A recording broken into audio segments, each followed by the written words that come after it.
Assalamualaikum majikan, selamat datang lagi di teman cerita. Yang mana cerita kali ini datang dari teman kita namanya Arum. Nah, Arum ini menceritakan pengalamannya yang cukup menurut gue sih mengejutkan. Karena lagi-lagi ini kita juga unlock nih hantu baru yang baru kita denger gitu maksudnya. Nah, jadi langsung aja ya, Arum ini tuh tinggalnya di tempat calon ibu kita, ibu kota kita nanti. Tahu kan maksudnya di mana ya? Persisnya rumahnya Arum tuh katanya di deket Sungai Mahakam, gengs. Nah, waktu kejadian nih, Arum itu tinggalnya dengan kakak perempuannya bernama Amida, yang bedanya cukup jauh tuh, cukup lumayan 8 tahun. Sama ada juga ayahnya dan neneknya yang dipanggil dengan Nini. Ayahnya Arum sendiri tuh bekerja di pabrik pengolahan kelapa sawit, gengs. Sedangkan kalau ibunya Arum itu udah lama nggak ada semenjak melahirkan Arum. Nah, Arum bercerita kalau dia itu terlahir tidak sempurna, di mana bagian kiri tubuhnya itu banyak yang tidak ada. Jadi maksudnya mata sebelah kirinya tuh tidak bisa melihat karena bahkan bola matanya memang nggak ada katanya, gengs. Tangan kirinya juga nggak ada. Jadi ya, mohon maaf ya, sebelah kirinya tuh memang cacat. Namun untungnya kedua kakinya itu normal, dimana ya Arum bisa berjalan seperti biasa dan melihat berarti dengan mata kanannya dan melakukan semuanya dengan tangan kanannya. Jadi yang nggak ada tadi ya mata kiri sama tangan kiri. Nah, di awal katanya dokter itu sudah menyarankan ibunya Arum untuk tidak melahirkan Arum atau ya digugurkan karena kondisi Arum yang memang dinilai sudah beresiko untuk dilahirkan. Namun memang ibunya ini tetap kekeh ya untuk melahirkan, yang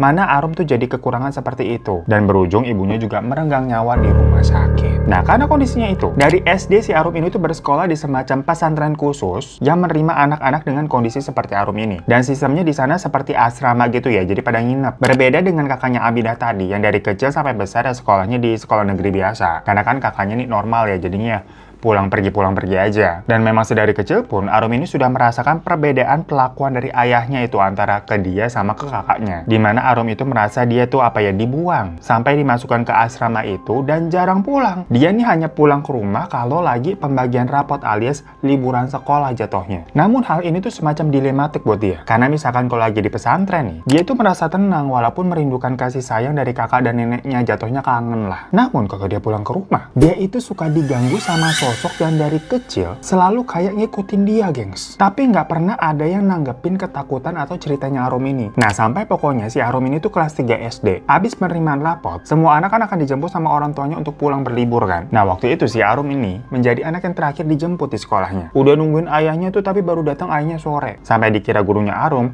ini ayahnya Arum nggak datang apa gimana ya? Tapi pas datang nih, tahu-tahu ayahnya itu cuma masuk, ketemu sama si guru, ngambil rapot, terus udah bawa Arum pulang. Nggak ada penjelasan, nggak ada kata maaf kenapa nih ayahnya datangnya sore. Sampai pas di perjalanan pun, ayahnya diem aja. Mereka kan naik angkot nih pulangnya. Di situ padahal Arum udah cerita nih apa aja hal-hal yang sudah dilakukan selama di asrama, sampai di akhirnya dapat ranking tuh 10 besar. Tapi ayahnya tetap tuh diem aja kayak nggak peduli. Dan Arum juga melihat tatapan orang-orang nih di angkot tuh kayak ngeliatin dia terus, ya mungkin karena kondisinya tersebut ya. Jadinya Arum sedih. Sesampainya di rumah, Arum langsung disambut tuh sama neneknya dan kakaknya Amida. Ya kalau mereka berdua ini dengan senang hati ya mendengarkan ceritanya Arum, mereka mah baik. Bahkan ini juga udah sampai masakin kue kesukaan Arum, yaitu bingka kentang namanya. Karena tahu memang hari itu Arum akan pulang. Kue bingka kentang sendiri itu katanya terbuat dari kentang yang dicetak berbentuk bunga-bungaan gitu. Arum suka banget sama kue itu. Tapi di situ si ayah nih malah protes ngomel ke Nini, dimana dibilang katanya jangan manjain Arum. Ya Nini balas lagi kan, manjain apa sih, orang cuma buat ini aja. Ini kan juga buat kalian semua makan. Ya mana jadinya ribut, gengs. Lagi-lagi Arum merasa keributan itu tuh perkara dirinya pulang ke rumah. Jadinya dia langsung masuk ke kamar dan menangis. Sampai pas azan maghrib nih, Arum didatangi sama Nini untuk sholat maghrib dan diminta makan malam. Namun ternyata saat itu ayahnya udah nggak ada di rumah. Ya Arum nanya kan, ayah kemana? Nini bilang ayahnya ke kampung seberang gitu, ada urusan. Nah di situ kakaknya Amida kelihatan bete. Dimana si Kak Amida tuh cerita kalau ayah katanya tuh mau kawin lagi sama perempuan di kampung seberang sana. Sampai malamnya sekitar jam 9, ayah ini pulang nih ngetok pintu. Dan waktu itu Kak Amida yang bukain. Nah di situ Arum ngeliat ada sosok nenek-nenek tapi bertanduk yang berdiri di luar di belakang ayahnya. Sosok itu tersenyum ngeliatin Arum, tapi abis itu ayahnya masuk ke rumah dan pintu ditutup. Arum di situ tuh ketakutan. Tapi lagi-lagi dia nggak bisa cerita ke siapa-siapa karena memang sosok itulah yang selalu dilihat dari dulu. Dan setiap kali Arum cerita, nggak ada yang mau dengerin. Padahal Nini sama Kak Amida kalau dengerin cerita-cerita Arum yang lain ya, kayak yang wajar-wajar aja kesehariannya dia tentang dia di sekolah, selalu dengerin dengan excited. Tapi giliran Arum curhat masalah apa yang dilihatnya itu mengenai si nenek-nenek bertanduk, Kak Amida ataupun nenek kayak diem aja udah nggak nanggepin. Ya udah malamnya Arum sama kakaknya itu tidur sekamar karena memang mereka tuh sekamar nggak punya kamar masing-masing. Nah kebetulan di tempatnya Arum ternyata tuh katanya ya 11-12 tuh sama di sini. Maksudnya ya di sana tuh setiap jam 1 malam nih, mulai jam 1 malam ada semacam sis kamling atau sapam yang keliling desa mukulin pakai apa sih, yang pakai kayu begitu kalau di tempatnya Arum. Kalau di tempat kita mah tiang listrik, yang menandakan berarti si satpam itu sedang kerja patroli. Dimana dia mukul pentongan atau mukul tiangnya itu sekaligus penanda juga sebagai penanda jam. Kalau 1 kali kentong berarti jam 1, 2 kali kentong jam 2, 3 kali jam 3, dan seterusnya sampai azan subuh. Namun kalau di tempatnya Arum nih, jika terdengar ada suara ketokan ya, yang bunyinya lebih dari jam yang seharusnya. Misalkan gini, sebenarnya itu tuh jam 1, tapi kok diketoknya 3 kali. Nah, itu berarti menandakan si satpam ini yang berpatroli itu melihat adanya maling atau makhluk-makhluk yang sedang berkeliaran dan warga diharapkan untuk waspada, gengs. Ya untungnya kalau di sini nggak begitu ya. Nah, malam itu pas jam 1 malam nih diketoknya sekali. Kak Amida juga dilihat udah tidur tuh. Namun memang entah kenapa si Arum nih nggak bisa tidur. Perkara dia masih terngiang-ngiang teringat sama sosok nenek-nenek bertanduk tadi yang muncul lagi. Habisnya kan kalau selama dia di asrama mah aman-aman aja, gengs. Makanya kalau pulang ke rumah, si Arum nih selalu parno nih, emang begini nih tiap malam jadinya keingetan gitu, waspada. Tiba-tiba jendela kamarnya kebuka sendiri, gengs. Ya Arum di situ bener-bener gemeteran dan tahu-tahu pintu kamarnya juga kebuka. Yang ternyata itu Nini lagi masuk ngajak ke dalam. Nah Nini yang baru masuk ngeliat jendela kamar kebuka langsung ngedumel. Ini kenapa jendela nggak ditutup malam-malam begini? Ya Arum yang belum tidur bilang kalau tadi itu kebuka sendiri. Tapi sama si Nini langsung ditutup itu jendelanya dan menyuruh si Arum untuk langsung tidur. Nah pas Nininya baru keluar nutup pintu tuh, jendelanya kebuka lagi. Ya Arum langsung teriak tuh manggil Nininya. Gak lama si Nini masuk, ya dia juga kaget karena ngeliat loh, jendelanya kok buka lagi. Tapi tanpa ngomong apa-apa, Nini langsung nutup jendelanya lagi dan mengajak Arum untuk tidur sama dia kalau misalkan si Arum ini takut. Ya Arum langsung mau lah. Akhirnya malam itu si Arum tidur sama Nini. Besok paginya si Arum ini ada main ke rumahnya temennya namanya Dito, tetangganya. Ya emang teman masa kecil, tapi Dito ini tuh normal. Jadinya ya Dito bersekolah di sekolah biasa. Kebetulan saat itu ibunya Dito ini lagi hamil. Dito senang banget karena mau punya adik. Tapi pas si Arum mau masuk rumahnya Dito, Arum tuh ngelihat ada nenek-nenek bertanduk itu lagi di dalam rumahnya Dito. Persis berdiri di sebelah ibunya Dito yang lagi hamil. Ya jadinya Arum nggak mau masuk. Pas Dito nanya, si Arum bilang apa yang dia lihat. Tapi di situ Arum dibilang bohong dan Dito langsung marah-marah sampai membuat Arum nangis. Nini yang mendengar Arum nangis karena kan rumahnya deketan tuh, langsung nyamperin. Dan Arum cerita kalau dia melihat sosok nenek-nenek bertanduk itu di dalam rumahnya Dito di sebelah ibunya Dito yang lagi hamil. Akhirnya Arum disuruh pulang dan main di rumah aja lah sama Kak Maida. Tapi hari itu ternyata Kak Maida ini mau pergi sama teman-teman sekolahnya. Arum sebenarnya minta ikut, cuma sama Nini nggak diizinin. Pokoknya akhirnya Kak Amida tuh pergi sendiri, sementara Arum ya di rumah aja tuh nangis-nangis ngambek. Namanya anak kecil ya lagi ngambek. Ala-ala langsung pengen minggat dari rumah begitu. Kita kan dulu juga pernah ya sampai bobo koper. Padahal mau kemana? Sama si Arum juga begitu, diam-diam dia pergi. Tapi kan dia gak punya tujuan mau kemana emang. Jadinya cuma kabur aja ngumpet di kebun kosong. Mau balik lagi dia juga masih kesel, gengsi. Tapi lama-lama si Arum bingung. Mau ngapain ya sendirian gitu kan, mana lapar, dia belum makan siang. Sampai akhirnya dia ketiduran, gengs. Bangun-bangun dia tuh udah di kasur dan ada Nininya ngelonin dia. Di situ si Arum masih bingung loh. Oh, tau-tau saya di kasur dikelonin sama Nini. Tapi di situ dia juga mendengar ada suara pentungan, gengs. Si pentungan sis kamling itu loh nggak berhenti-berhenti, tok tok tok tok tok tok tok tok, jadi berisik. Namun si Nini ini terus tidur, nggak bangun gitu, padahal berisik banget nih suara kentongannya. Ya Arum itu mau bangun karena gimana pun juga dia ngerasa lapar nih. Tapi sama si Nini, Arum itu kayak makin dibekap kan dikelonin ya, sampai nggak bisa napas. Ya Arum berontak. Tapi ini mau maaf ya, lagi-lagi kan kita lagi bacain ceritanya Arum nih. Tangannya Arum itu kan cuma satu, jadinya dia susah tuh untuk melepaskan diri, kayak kedesek gitu tangan yang sebelah kanannya tuh ketindih sama dikelonin sama si Nini, sementara kirinya kan tidak ada tangan. Jadinya Arum nangis-nangis. Nah di situ si Nini membelai kepalanya Arum sambil kayak nidurin orang gitu loh. Tapi menurut Arum itu tuh aneh banget karena tidak biasanya Nini seperti itu. Sementara di sisi lain itu suara kentungan makin kenceng karena Arum nih dikekep sampai kagak bisa napas ya. Dia sampai pingsan, geng. Singkat cerita bangun-bangun dia tahu-tahu lagi digendong sama bapak-bapak. Tapi di situ Arum masih setengah sadar dan pandangannya juga buyar. Yang ternyata si Arum itu sempat dicari sama warga seharian karena hilang dan baru ketemu itu tuh di jam 4 pagi, gengs, menjelang subuh di kebun. Jadi tadi tuh hanya hayalan Arum aja merasa lagi dikelonin sama nenek yang nggak tahu itu siapa yang ngelonin. Karena ya Nini aja sebenarnya kan di rumah, pada nggak tahu Arum Arum kemana? Arum sendiri nggak ngerti apa yang terjadi. Yang ada dia malah diomelin abis-abisan sama si ayah karena bikin heboh ngerepotin satu desa. Sampai pas paginya tuh si Arum langsung dibawa ke pesantren lagi, ke asrama buat ditaruh di sana karena udah bikin kegaduhan di desa. Malu nih ayahnya ceritanya. Ya pokoknya Arum cuma bisa inget dia nangis-nangis aja terus gitu kan karena ayahnya nih bener-bener marahnya tuh banget-bangetan. Untungnya di asrama tuh ada penjaga yang akhirnya memperbolehkan Arum buat ya udah balik ke asramanya dia. Karena di situ memang dilihat nih ayahnya bersemara itu, mungkin takut ya Arum diapa-apain, jadi ya udah diterima aja, dibolehin masuk. Yang padahal di asrama itu lagi nggak ada siapa-siapa selain si penjaga asramanya doang. Guru-guru semua pengurus ya libur juga. Ini kan libur sekolah, mana libur sekolah kan lama ya 3 mingguan. Nah ini baru 2 hari si Arum pulang langsung balik lagi ke asrama. Namun selama di asrama nih, walaupun si Arum sendirian, dia tidak mengalami hal-hal yang aneh, semuanya malah aman. Ya udah singkat cerita lagi sampai akhirnya nih masuk ke Arum kelas 4. Dimana dari situ ya dia terus-terusan di asrama kan sampai semuanya pada datang lagi tuh murid-murid yang lain. Mau weekend pun juga si Arum nggak pernah pulang. Jadi dia nggak pada dijemput, nggak pada ditengok juga sama sekali. Ya kalau anak-anak yang lain sih beda-beda ya. Kebanyakan kalau weekend tuh mereka dijemput sama keluarga atau ditengokin. Tapi ya rata-rata dalam sebulannya adalah 2 kali gitu ketemu sama keluarga. Tapi kalau si Arum ini maksudnya belas nggak sama sekali udah. Intinya memang dari ayahnya ini semacam kayak mau ngebuang Arum, nggak mau menemui kalau menurut si Arum sendiri ya. Macam nggak sayang sama si Arum lah perkara keadaannya dan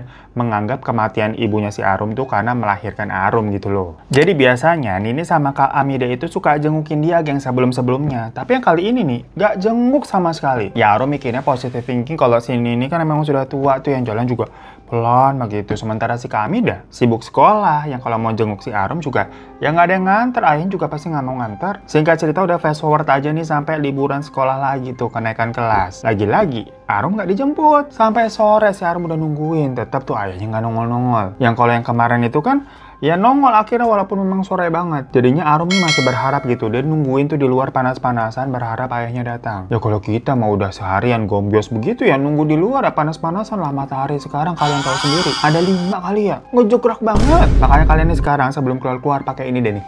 Holy Grail Deo Spray. Jadi ini tuh deodoran tapi bentukannya spray gengs. Yang terbuat dari tawas. Jadinya tuh lebih organik, lebih aman gitu loh. Diketek juga tuh langsung kayak nyerapnya gampang. Bikin kulit catnya juga jadi nggak hitam gitu loh, nggak burket di baju, nggak gecak, nggak banyak-banyak. Karena kan jatuhnya ini spray jadi kayak air ya udah nyerap ringan gitu loh, kayak nggak pakai apa-apaan. Tapi khasiatnya, aduh beneran takjub sumpah nih kalau kalian nggak percaya.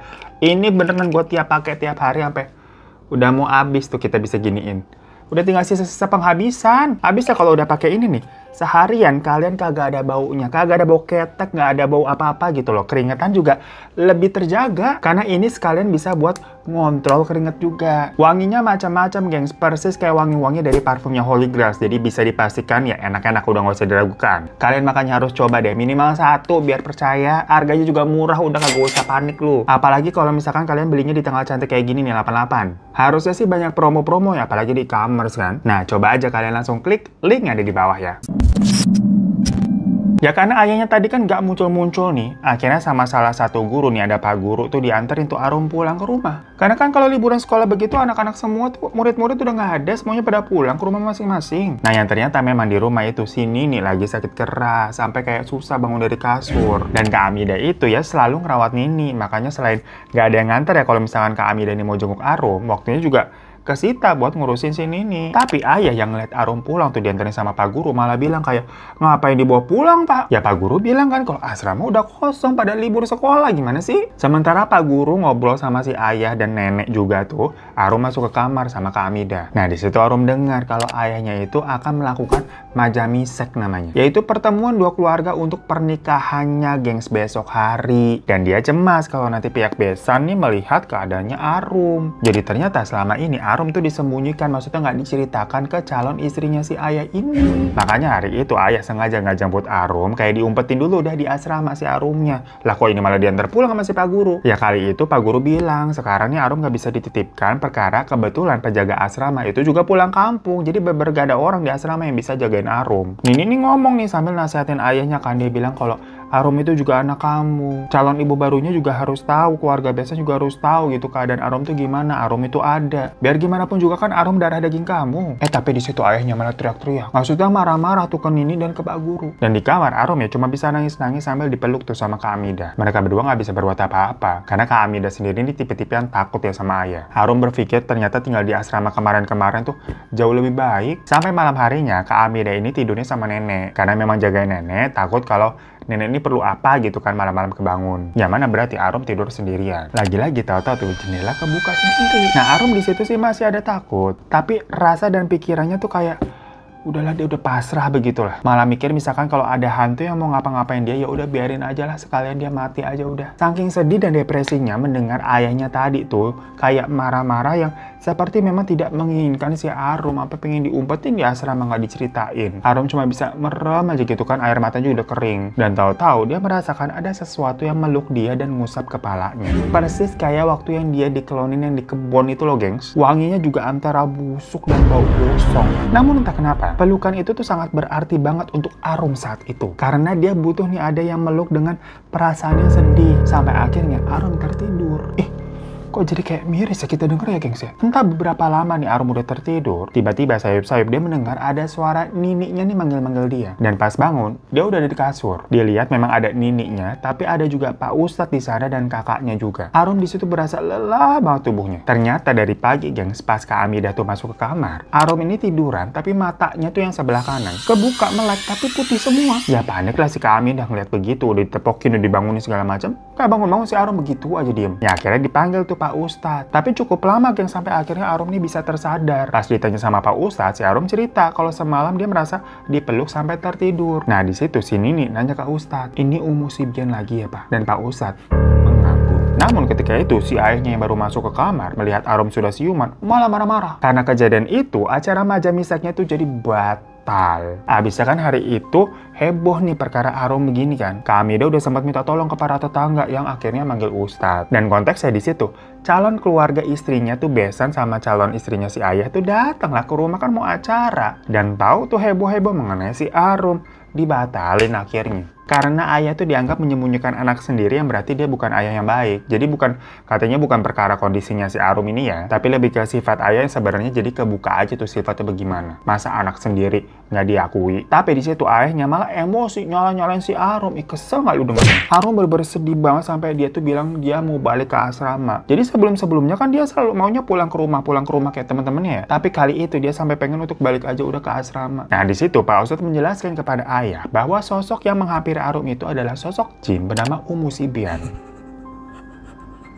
Merinding, kok ada suara. Assalamualaikum. Nggak suka begini.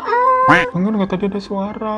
Pas kita manggil itu namanya, nggak mau ah. Nggak usah disebut lah yang namanya ya. Yang mana katanya sosok itu tuh memang suka menggoda bayi dan sampai memakan janin anak kecil, gengs. Nah, kita udah gede, udah bangkotan, udah ah. Dan sosok tersebut tuh memang mengincar Arum karena dulunya telah gagal memakan Arum sewaktu si Arum ini masih di dalam kandungan. Ya Pak Ustadz sendiri nggak tahu ya kenapa jin ini tuh sangat menginginkan Arum. Dari situ nenek juga akhirnya cerita ke Pak Ustadz. Kalau waktu ibunya Arum ini hamil, ibunya itu suka tidur dengan keadaan jendela kebuka dengan alasan biar angin masuk tuh malam-malam. Soalnya mungkin rumahnya gerah gitu ya. Padahal si nenek udah bilang kalau hal itu nggak bagus Pak Mali buat ibu hamil. Tapi omongannya nenek itu tidak didengarkan. Sampai akhir kejadian tahu-tahu ibunya Arum kesurupan. Dimana dia mukul perutnya sendiri gitu sambil teriak-teriak. Ayah pun sempat menghentikannya dengan megangin tangan istrinya itu. Sementara Nini itu membacakan ayat kursi di telinga mantunya itu tuh ibunya Arum. Tapi yang membuat nenek kaget.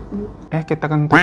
Kagetnya kentut enggak ya? Lagi serem nih. Ibunya itu tuh ikut baca ayat kursi sambil ketawa-ketawa, gengs. Bismillah. Ntar dulu ya. Maaf lanjut ya majikan ya, tadi sampai mana? Sementara Nini tuh membacakan ayat kursi di telinga ibunya Arum. Nah, si Nini kaget nih, karena si ibunya Arum tuh ikut bacain ayat kursi tapi sambil ketawa-ketawa. Seolah-olah jin yang sedang memasukinya itu kayak ngeledek gitu, gengs. Kayak tadi tuh ngeledek tuh. Ngeledek udah podong. Ngomong apa sih kita? Tapi Nini nggak nyerah nih dan terus baca tuh beberapa surat lain sampai ibunya Arum kejang-kejang, pendarahan dan pingsan. Karena itu pun ibunya langsung dibawa ke rumah sakit walaupun ini belum waktunya lahiran ya. Nah dokter bilang kalau ternyata kondisinya tuh nggak bagus perkara ibunya tadi kan pendarahan. Yang kemungkinan kalau anaknya dilahirkan ini bisa cacat dan berbahaya juga untuk nyawa si ibu. Tapi yang namanya seorang ibu ya tetap memilih untuk anaknya biar selamat tuh dikeluarkan. Jadi akhirnya Arum dilahirkan sebelum waktunya jadi prematur ya. Dan bener aja Arum itu terlahir dengan keadaan mata kiri sama tangan kirinya tidak ada. Sementara sang ibu meninggal setelahnya. Yang dipercaya kalau sosok jin tadi tuh yang namanya udah kita kagak mau sebut telah memakan sebagian janinnya Arum tuh, tapi karena dicegat sama nenek ya baru kemakan sebagian aja di sebelah kiri sampai lengan. Yang sebenarnya ayahnya mengetahui cerita ini juga, makanya dia jatuhnya nggak suka sama si Arum karena menganggap gimana pun juga nih istrinya tetap memilih melahirkan Arum tanpa memikirkan keselamatan dirinya sendiri. Sampai-sampai pas Nini ini nyuruh ngubur ari-arinya Arum dan nyuruh ayahnya tuh untuk mengazaninya ya setelah dikubur, sama ayah ari-arinya cuma dibuang aja ke tempat sampah, kagak dikubur coba. Karena sewaktu Nini nanya di mana nguburnya, si ayah cuma bilang tuh di tempat sampah. Dan pas Nini cari,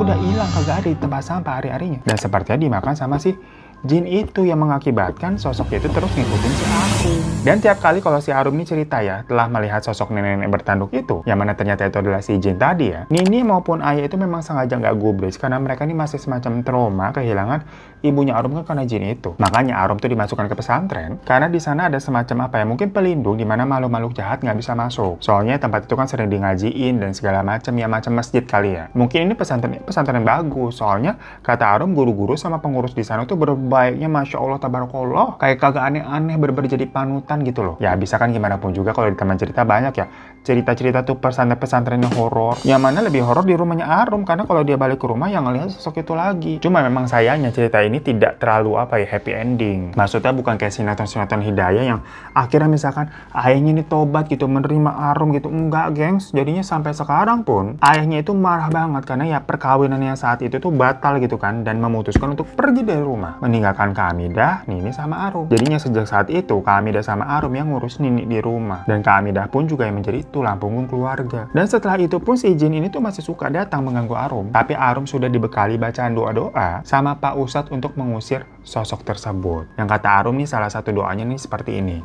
U'izukuma bikalimatillahit ta'ammah min kulli syaithunin wahamah wa min kulli ainin la'ammah. Sampai akhirnya Arum ini berumur 10 tahun, dia mendapatkan mens pertama. Barulah setelah itu dia tidak pernah didatangi oleh si jin tadi.